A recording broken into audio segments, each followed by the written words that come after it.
مسیح کے ساتھ جلائے گئے ہیں یا نہیں جلائے گئے. کیونکہ جب ہم مسیح کے ساتھ جلائے جاتے ہیں تو یاد رکھیں ہمارا جو ذہن ہے یہ مسیح کے ساتھ لگ جاتا ہے, ہمارا جو دل ہے یہ مسیح کے ساتھ لگ جاتا ہے, ہمارے جو کام ہیں یہ مسیح کے کام ہوتے ہیں, ہماری جو باتیں ہیں وہ مسیح کی باتیں ہوتی ہیں, ہماری سوچیں مسیح کی جیسی سوچیں ہوتی ہیں, اور ہم ہر طور سے اپنی زندگی کے اندر مسیح کے کام کرتے ہیں. اور پہلی آیت میں وہ کہتا ہے کہ عالم بالا کی چیزوں کی تلاش میں رہو, دوسری آیت میں وہ کہتا ہے عالم بالا کی چیزوں کے خیال میں رہو. یعنی ایک روحانی شخص جو ہے اس کی تلاش بھی روحانی ہے, اور اسی روحانی شخص کے خیالات بھی روحانی ہیں. یعنی وہ روحانی چیزیں ہی تلاش کرتا ہے اور رہتا, یعنی اس کے خیالات بھی جو ہیں وہ روحانی چیزوں میں ہوتے ہیں, وہ دنیاوی باتوں میں نہیں پڑتا, دنیا کی چیزوں میں نہیں کھو جاتا. مگر افسوس کی بات ہے کہ آج بہت سے مسیحی سو کالڈ کرسچنز وہ آج بھی دنیا کی تلاش, دنیا کی باتوں کی تلاش میں ہیں, وہ عالم بالا کی چیزوں کی تلاش نہیں کرتے. اس سبب سے وہ زمین کے اوپر ہی رہیں گے. اس کو آج ہم ثابت کریں گے بائبل اس کو کیسے بیان کرتی ہے. سوال یہ ہے کہ عالم بالا کی چیزیں ہیں کیا ہیں, جس کا پالوس ذکر کرتا ہے. کیا کہتا ہے؟ عالم بالا کی چیزوں کی تلاش میں. کیا چیزیں ہیں عالم بالا کی؟ بہت کم لوگ ہیں جنہوں نے عالم بالا کے ماحول کو دیکھا ہے.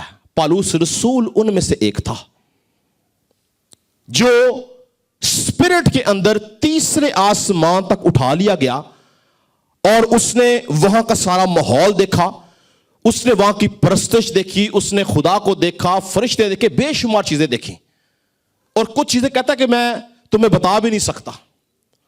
تو پالوس رسول جب یہاں پہ کہتا ہے کہ عالم بالا کی چیزوں کی تلاش میں, تو چیزیں ہیں کیا ہیں؟ تو یاد رکھیں سب سے پہلی چیز جو عالم بالا سے ملتی ہے وہ خداوند کی حضوری ہے. جب ہم حقیقی طور سے ایک ایماندار شخص کی زندگی جیتے ہیں تو ہماری زندگی میں سب سے پہلی چیز جو عالم بالا سے ہمیں ملتی ہے وہ خداوند کی حضوری ہے. ایک ایماندار شخص ہمیشہ خدا کی حضوری میں زندگی گزارتا ہے, اس کے ذہن میں ہمیشہ خداوند رہتا ہے, اس کی زندگی خدا کے خوف میں رہتی ہے. وہ ہر ایک کام سے پہلے, ہر ایک ایکٹ سے پہلے, ہر ایک عمل سے پہلے سوچتا ہے کہ میں کیا کرنے والا ہوں. اور یہی وجہ ہے کہ بہت سے جو حقیقی ایماندار ہیں ان کی سب سے زیادہ مخالفت, ان کے ابلیس ان کے پیچھے کانٹینیوسلی دنیا کو لگا کر رکھتا کہ وہ ان کو ڈسٹرب کرتا رہے, کیونکہ ان کا ذہن خدا کی طرف ہے. وہ کلام سے, یسوع مسیح کے ساتھ کون خوش تھا؟ ایک وقت آیا کہ لکھا کہ یسوع مسیح نے اپنے خون اور گوشت کی بات کی تو لکھا کہ بہت سے اس بات کو سن کے کہنے لگے کہ یہ کلام بہت ناگوار گزرتا ہے, اور بہت سے شاگرد پلٹ گئے. اور لکھا یسوع مسیح نے مڑ کے اپنے ان 12 شاگردوں کو بولا کہ تم بھی جانا چاہتے ہو تو جاؤ. کیوں؟ کیونکہ وہ باتیں سچی تھیں, اور سچی باتیں ہر بندے کو سمجھ نہیں آتی. ایسے ہی ہے. تو سب سے پہلی بات جب ہم خدا کے ساتھ وفادار ہوتے ہیں, ہمارا ذہن عالم بالا کی چیزوں کے اوپر ہے, تو ہم ہر وقت خداوند کی پریزنس میں رہیں گے, کلام کی بات کریں گے, کلام سے جواب دیں گے, کلام سے ہم اپنا ایکٹ کریں گے. اور بہت دفعہ ہمارا ایکٹ لوگوں کو سمجھ نہیں آتا, لیکن ایماندار شخص جانتا ہے کہ وہ کیا کر رہا ہے. تو پہلی چیز ہمیں کیا ملتی ہے جی؟ خداوند کی حضوری. دوسری کیا چیز لکھی گئی ہے؟ عالم بالا کی چیزوں کی تلاش میں رہو جہاں پر مسیح موجود ہے اور باپ خدا کے دائنے ہاتھ بڑھا. تو پہلی بات ہمیں عالم بالا سے حضوری ملتی ہے. دوسری بات ہمیں اس لیے عالم بالا کی تلاش میں رہنا ہے کیونکہ وہاں پہ یسوع مسیح بیٹھا ہوا ہے, خدا باپ بیٹھا ہوا ہے. تو جب ہم عالم بالا کی چیزوں کی تلاش میں رہتے ہیں تو دوسرے لفظوں میں یہ, ہم خداوند یسوع مسیح کی تلاش میں, اس کے خیال میں رہتے ہیں. ہمارے ذہنوں میں, ہمارے خیالوں میں یسوع مسیح ہوتا ہے, کیونکہ ہمارا دھیان زمین کی چیزوں پہ نہیں بلکہ عالم بالا کی چیزوں پہ ہے, اور وہاں پہ یسوع مسیح ہے, خدا باپ ہے, لاکھوں فرشتے ہیں, ایک روحانی ماحول ہے. اور وہاں پر جب ہمارا دل وہاں لگ جاتا ہے یسوع مسیح کی طرف, تو ہم ہمیشہ اسی ماحول کے طلبگار رہتے ہیں. پریز گاڈ. تیسری تیسری بات بڑی اہم ہے، کیوں پالوس کہتا ہے کہ ہمیں عالم بالا کی چیزوں کی تلاش میں رہنا، کہ وہاں پر میرا اور آپ کا، سب ایمانداروں کا وہاں پہ گھر تعمیر ہو رہا ہے. ہم یہاں پہ زمین پہ رہتے ہوئے اپنا گھر بناتے ہیں نا، ہماری کوشش ہوتی ہے کہ ہم بہترین سے اپنا ایک گھر بنائیں. ہم اپنی مرضی سے اس کا میپ تیار کرتے ہیں، اس کے انٹیریئر کو ڈیکوریٹ کرتے ہیں، اس کی ہر ایک چیز ہم اپنی مرضی سے کرتے ہیں، اور ہماری خواہش ہوتی ہے کہ ہمارا گھر بہترین ہو. ایسے ہی ہے نا؟ کیا کبھی ہم نے ایسا چاہا کہ ہمارا گھر جو ہے وہ ہمیں اچھا نہ لگے؟ ہم اپنے گھر کو ہر ممکن کوشش کرتے ہیں اچھا بنانے کے لیے. جب ہم عالم بالا کی چیزوں کی تلاش میں ہیں تو یاد رکھیں کہ وہاں پر ہمارا ابدی مکان تیار ہوا ہے، اور اس کے پیچھے کون ہے جو تیار کر رہا ہے؟ خداوند یسوع مسیح. اگر ہم یوحنا کی انجیل اس کا 14 باب پہلی 3 آیات دیکھیں تو وہاں پہ لکھا ہے تمہارا دل، یسوع نے کہا تمہارا دل نہ گھبرائے، تم خدا پر ایمان رکھتے ہو مجھ پر بھی رکھو.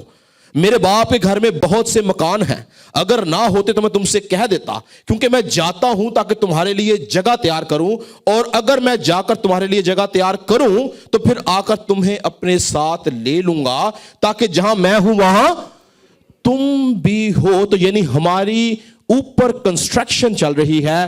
خدا جو ہے، یسوع مسیح جو ہے، وہ ہمارے لیے وہاں پر مکان تیار کر رہا ہے. اسی لیے مرد خدا پالوس رسول ہمیں اس مکان کی طرف، اس گھر کی طرف متوجہ کر کے کہتا ہے کہ عالم بالا کی چیزوں کی تلاش میں رہو. اور آپ کو پتہ کہ آسمانوں کے اندر ہم اس گھر میں جہاں پہ رہیں گے، جس کا میں ذکر پڑھ رہا ہوں، اس کی بڑی خوبصورت ڈسکرپشن جو ہے وہ مکاشفہ کتاب میں ملتی ہے. اور مرد خدا یوحنا جو ہے وہ اس کا خیال بیان کرتے ہوئے، رویا بیان کرتے ہوئے وہ بتاتا ہے کہ وہ ہمارا مکان جو ہے وہ شہر مقدس نئے یروشلم کے اندر ہے، اور ایماندار لوگ جو ہیں وہاں پہ مسیح کی دلہن کے طور پر رہیں گے. یعنی میں نے اور آپ نے جب وہاں پہ رہنا ہے تو وہاں پر ہم نے مسیح کی دلہن بن کے رہنا ہے. اور وہ گھر، وہ شہر، اس کو بائبل مقدس جو ہے شہر مقدس نئے یروشلم کے نام سے پکارتی ہے. اور اس کی بڑی خوبصورت تصویر بیان کی گئی ہے کہ وہ شہر مقدس جو ہے اس میں خدا کا جلال ہے. اور بائبل یہ بیان کرتی ہے کہ اس کی جو بنیادیں ہیں ان میں ہر طرح کا جواہر لگایا گیا ہے، اور اس کے اندر 12 دروازے موتیوں کے نصب کیے گئے ہیں.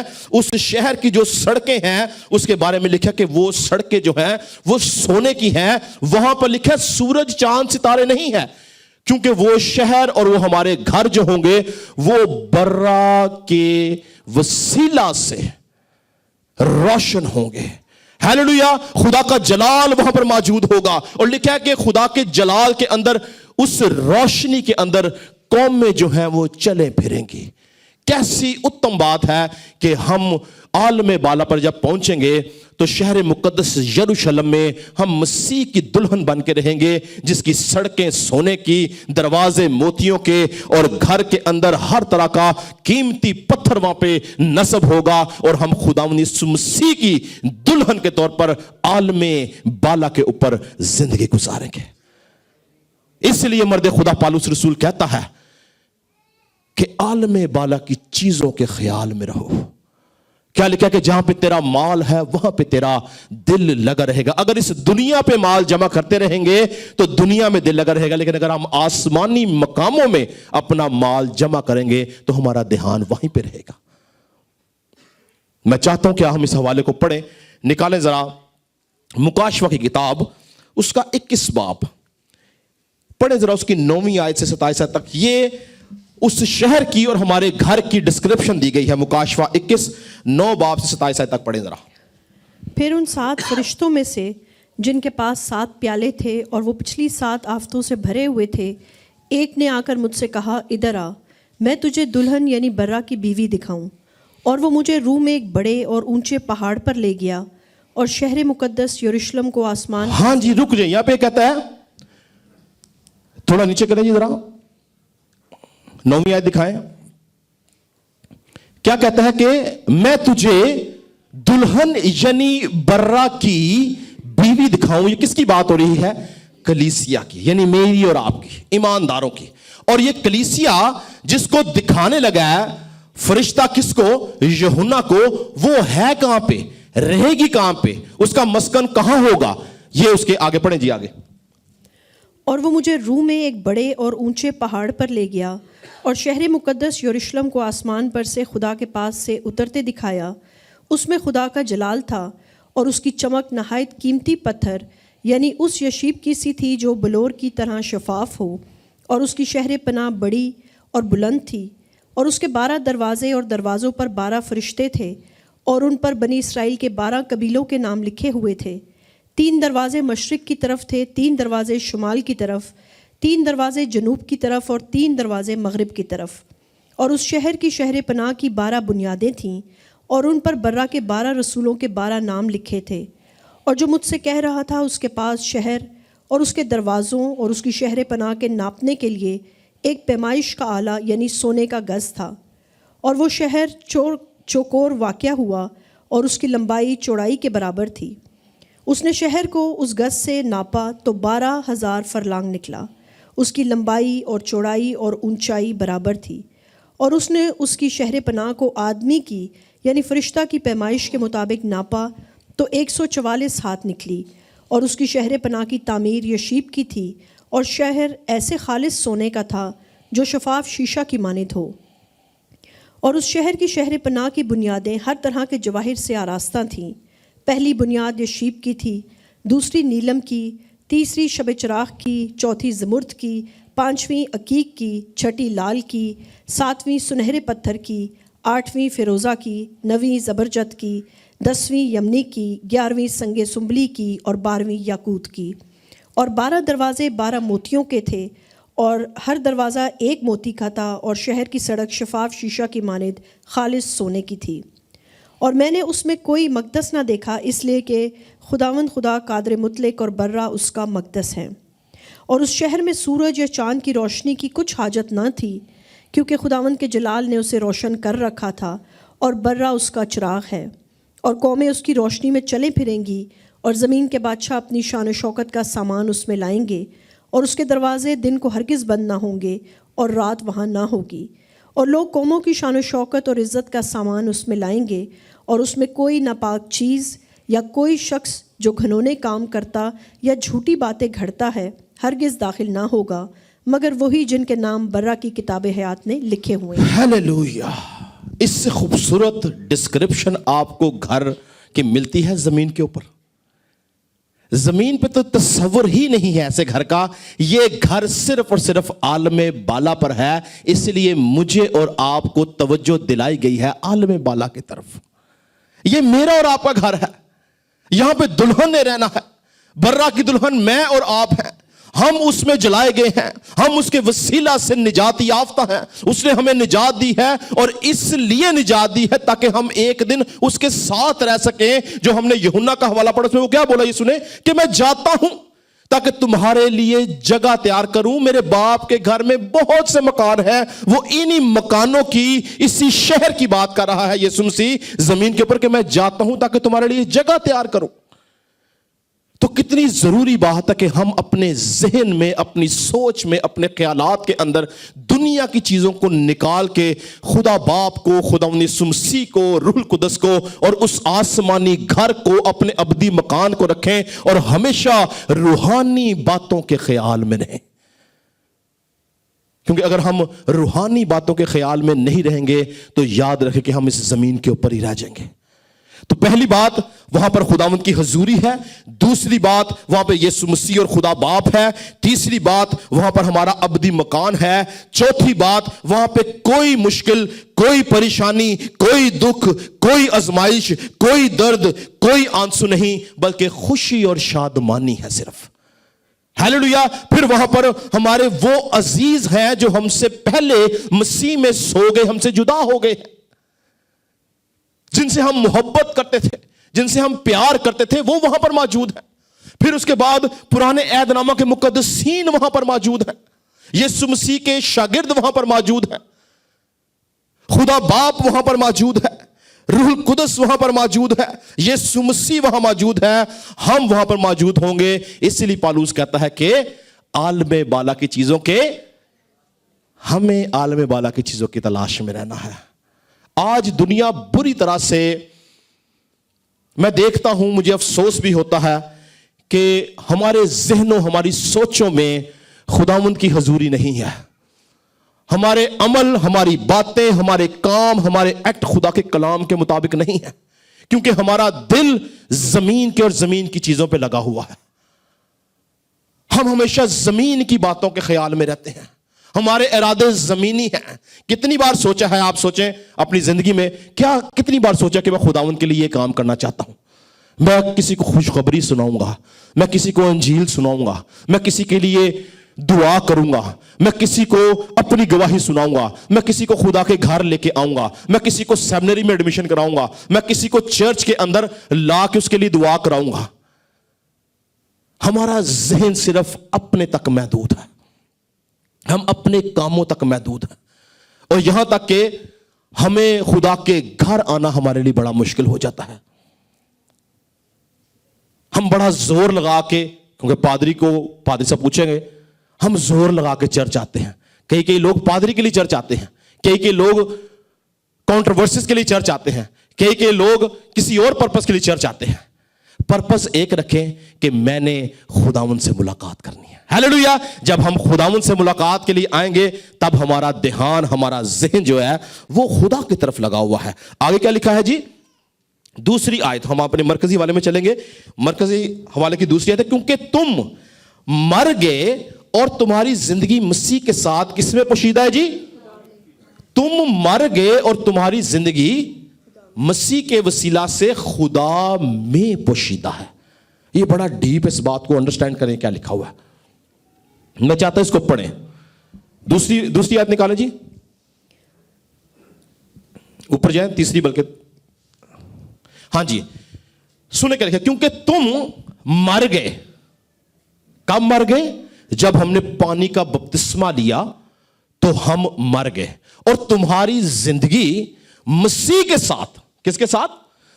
خدا میں پوشیدہ ہے. اس کا پتہ کیا مطلب ہے؟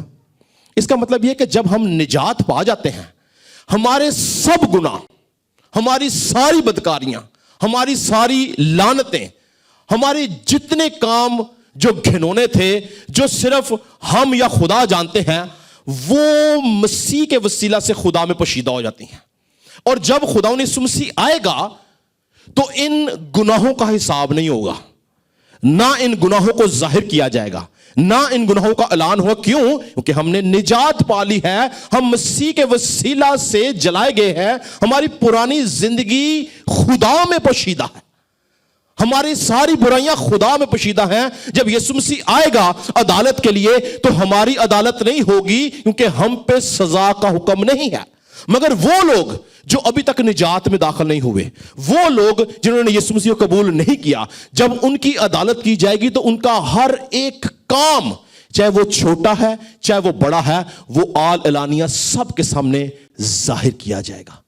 بتایا جائے گا کہ یہ شخص یہ کرتا تھا, یہ شخص یہ کرتا تھا, یہ بہن یہ کرتی تھی, یہ بزرگ یہ کرتا تھا.